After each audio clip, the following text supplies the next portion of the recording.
Welcome back. We are here with Mission 2 of the Nightfall campaign, Jokanur Diggings. In terms of comp, not much has changed from Chabek Village. In terms of my skills, I have swapped out one skill. I swapped out my damage skill for You Move Like a Dwarf. I have it for a very specific reason to help try to speed something up. I am only rank 1 Norn on this character, so it is actually not as good as most You Move Like a Dwarf users would probably be at this point if they were doing hard mode. But just some sort of snare or slowdown would be very helpful to keep for this run. And then the required hero this time is Melonni. So, Melonni, I am kind of a nerd with some things. So, she worships Melandru, so I gave her an avatar of Melandru build. Completely suboptimal for a dervish. I will be the first to admit that. But, because, like, Vow of Strength is way better, but I personally love the avatar elites, so I will gladly be the nerd that uses them. But, anyways, without for any further ado, let's go ahead and pop in. This should be another relatively quick mission. So, go ahead and get started with our heroic refrains here.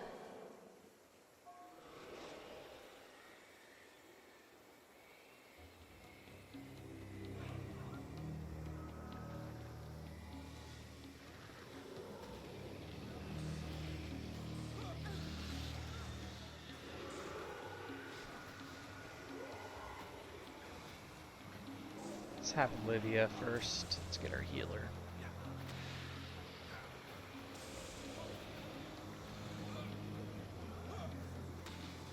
But yeah, the damage here is going to be really low, even after I buff up Melonni.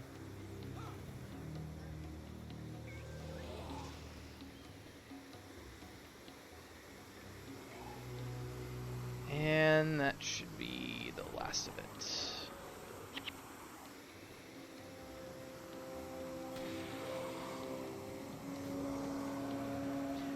And while I don't recommend it, technically you can heroic refrain your allies too.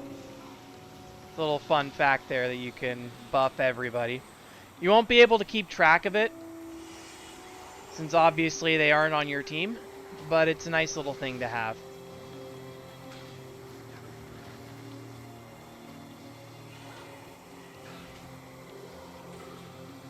But pretty much we just go through here, kill all the enemies. Not really much special here.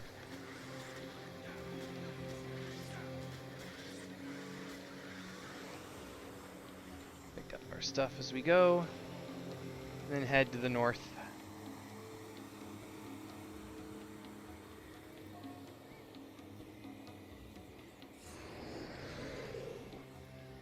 Okay, Melonni, can you not be out of range, please?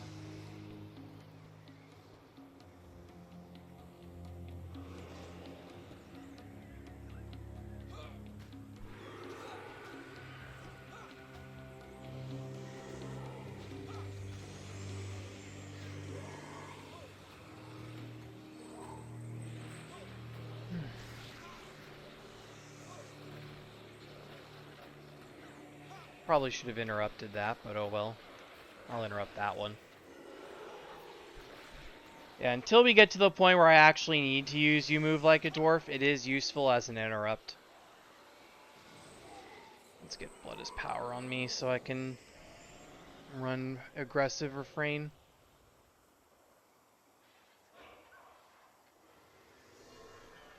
There we go.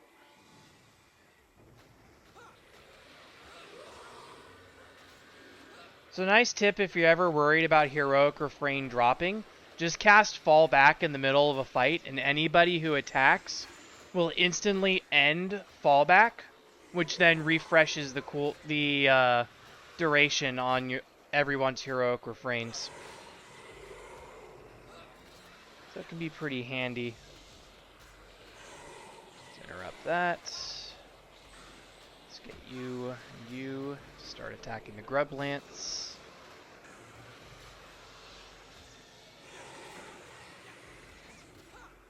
These will probably be some of the slowest fights we're going to have, because I'm pretty sure right now I technically have one healer, 2 prot supports, and then a tank. We have 0 actual DPS.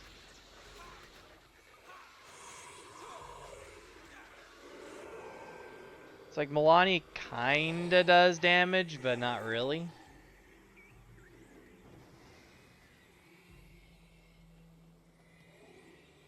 But at the same time, we're gonna be tanks. It's gonna take a lot to take us down. At least for these guys to pull it off.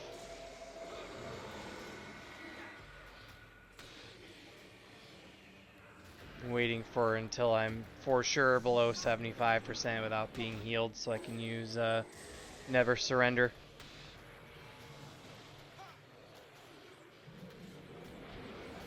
Oops. Miscast that. Oh well.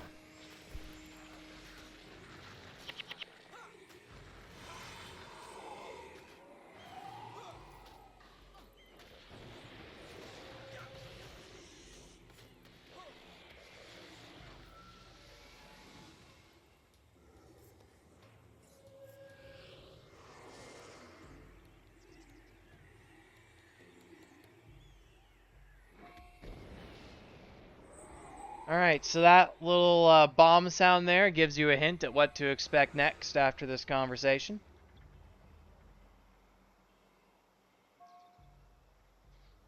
Oh yeah, this is going to make that next part take a while since our damage is so bad. Oh, they already spoiled it for us! So yeah, this is a crusher, just run under it quickly. If you need to wait for it, wait for it. Oh no, you don't. So, Derek the Quick here is the guy we have to kill. He is the sole reason I have brought You Move Like a Dwarf, so I can hunt him down, knock him down, cripple him so he's easier to chase. And that's done. Okay, you guys come back, please. Gather around, gather round. Why are you all the way back there? So another useful thing that I recommend having on hand is a hotkey to quickly flag your heroes. I used the wrong skill again. I meant to use we will or Never Surrender there.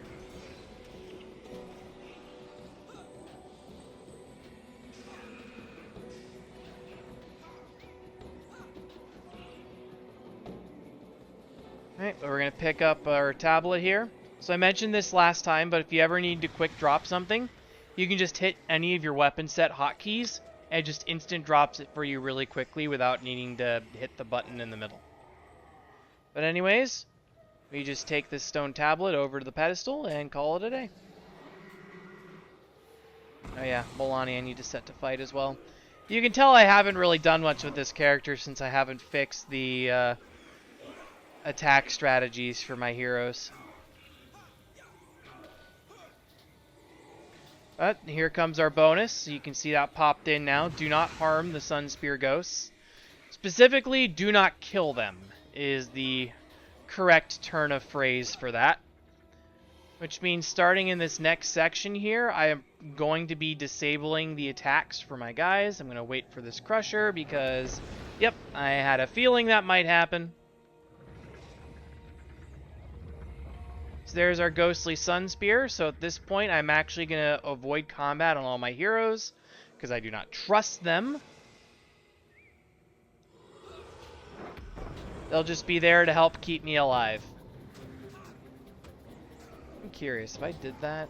No, Melonni still doesn't attack. It will make things take longer, but it ensures I get the bonus and I don't have to run this a second time. So, now we just go pick up the pedestal. We will be on our way to running here. So Cormier, though, she does ignore our desire to not kill the Sun Spear Ghosts. We're going to run through to over here, drop that. Everybody get over here, please. Since we're out of range of the ghosts, I am comfortable releasing them to attack things. So note that when I drop this tablet here, the ghost is currently still just chilling over there. That'll be important in a moment.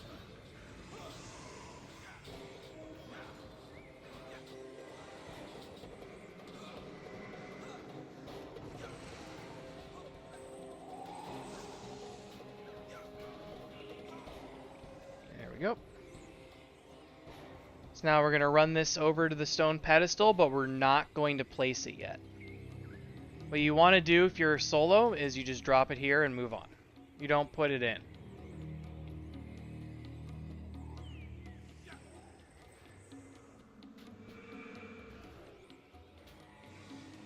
The other ghostly sun spears up there. Yeah, normally when I'm on my warrior, I just keep them avoid combat anyways, because I do more than enough damage for all of us, but that's not so true on my Paragon.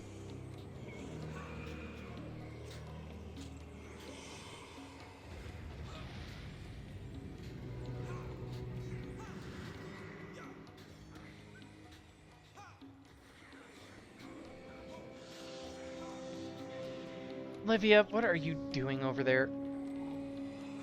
Please stay with the rest of the tour. That's why you lost your heroic refrain.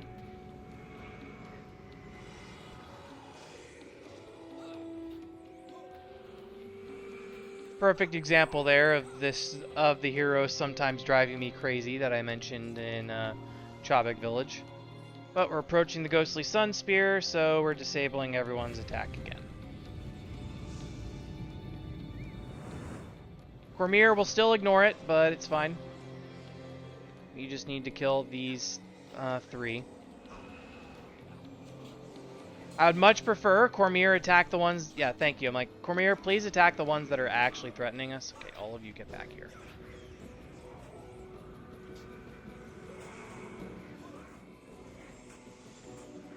You'll be fine. They don't do enough damage.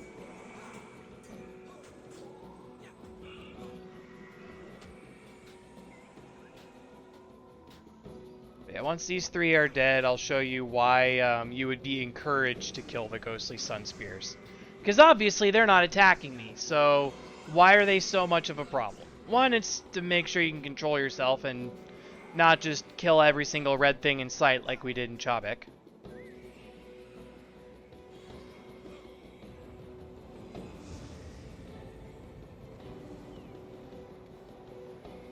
The other reason is once I put this tablet in.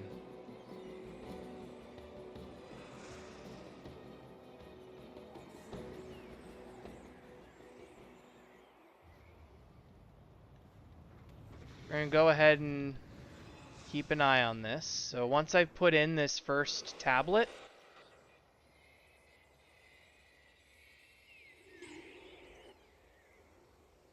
if you look, what's going to happen here is the ghostly sun spear starts running over to try to steal it back. The ghosts are trying to actively prevent you from going further in here.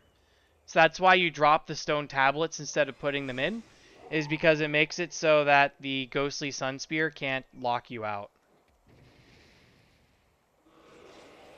You can see he's now on the pedestal looking to steal it. Of course, because I finished this, he can't steal it. Alright, now we're on the 3rd and final trial here with Kodash here. He's the only one that is willing to help us, so we help him by clearing everything ahead of him.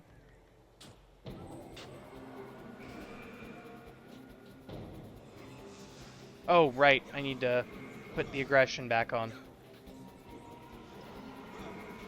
There. Now they can fight for me. Yeah, we pretty much just keep them alive as long as you run ahead. Even with low damage like in my group right now, you're generally going to be fine.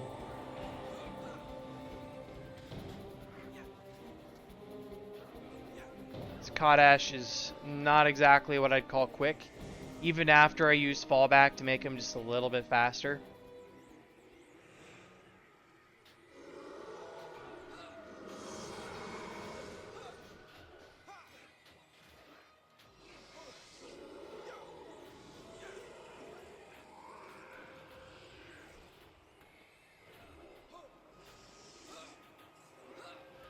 Just gonna be some busy work running through, clearing everything out.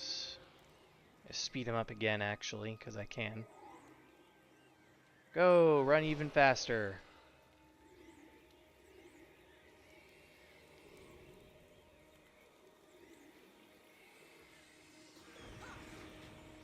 Of course, Razah, you got just out of my shout range.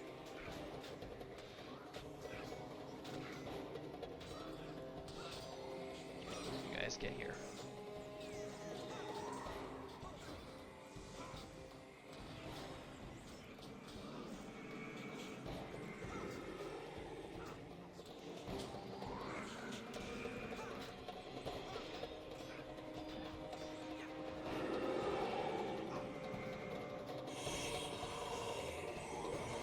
And there we go. We are now through. So now we just wait until he drops the tablet in, and then we'll be on to the boss. One last speed boost for the road. There we go. And we're in. Final 3 enemies right here. Or, well, not final 3, but final 3 mobs that we'll probably be fighting right here.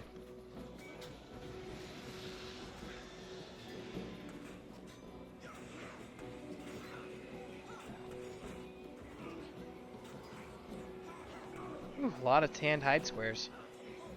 If only this was my Melandru's Accord Ranger. They would like that. But they're still in pre-searing.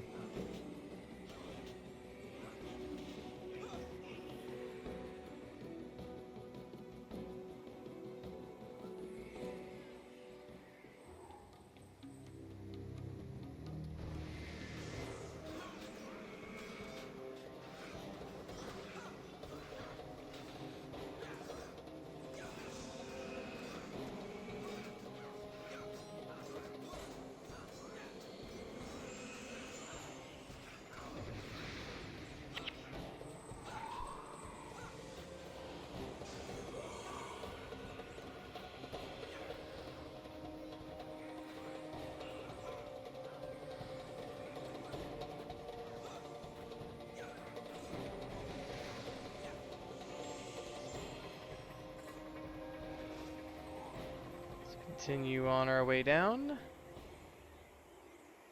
And this is the final mob before we reach the boss. Nice job of Melonni on the corner stack there.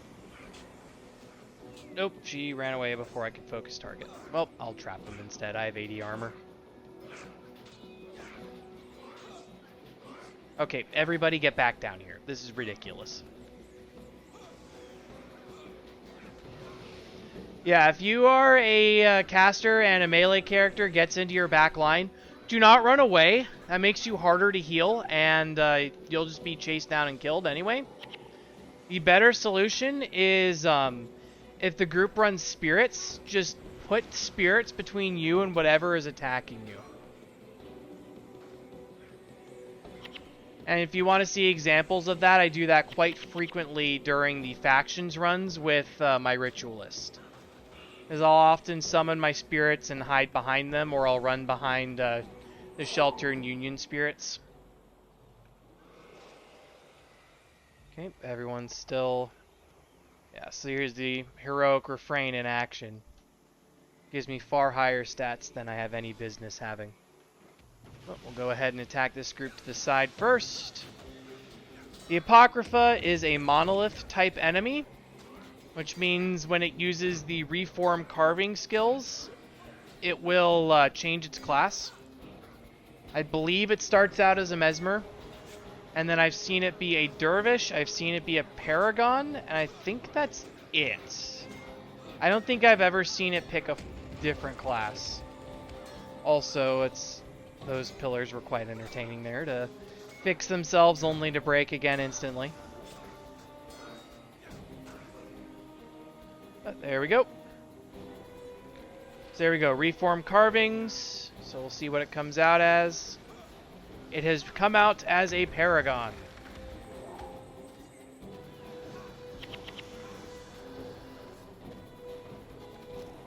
Reform carvings again. And now it is a dervish. Once it's dead, though, mission clear, we win, huzzah.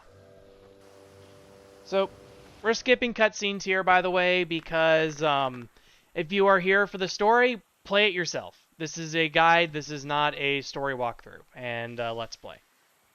No spoilers. But with that, we are through the Jokanur Diggings. Not much else to mention here. Pretty simple mission. Just get through and clear things out methodically. And with that, as always, hope these are helpful, and we'll see you for the next mission. Oh, wait. Actually, not yet. Since our next mission, Black Tide here, is going to bump our party size up to 8. I should go ahead and cover what I will be adding to the group before we move on. So this will usually be the comp you will experience if I'm allowed to bring a hero. Otherwise, I just drop Acolyte Sasuke, or Sosuke. So Xandra, I'd mentioned this before in the Chobek Village video. Xandra runs a Signet of Spirits restoration build, so pop some spirits for me, and also serve as a second healer for the group. Razah, Soul Twist, we already knew that. Livia, Blood is Power Resto, we already knew that. Master of Whispers, also mentioned him. He is a minion master that also provides some extra shout supports. So just a good meat shield, so we'll have something to retreat through if somebody breaks through into the back lines. Gwen, standard energy surge mesmer, not much to add there. Norgu is a panic. I have swapped, runs basically the same build, but I've swapped in Panic instead, and in fact I'm going to give him some extra enchantment hate just because I like having it for the larger groups.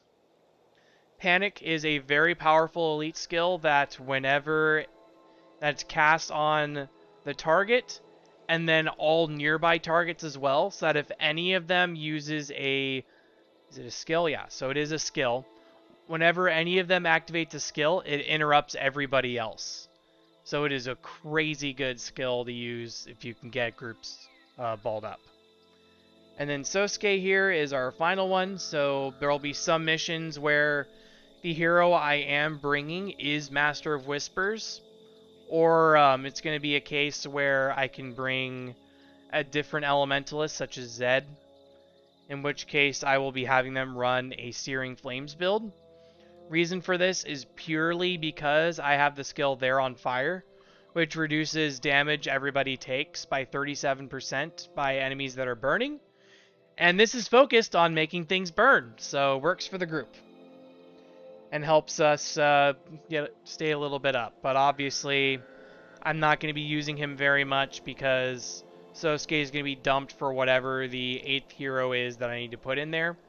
And oftentimes I will have them do things that will help take advantage of the burning. So Talcora, I tend to keep her as a protection monk just because that's also easy to remember.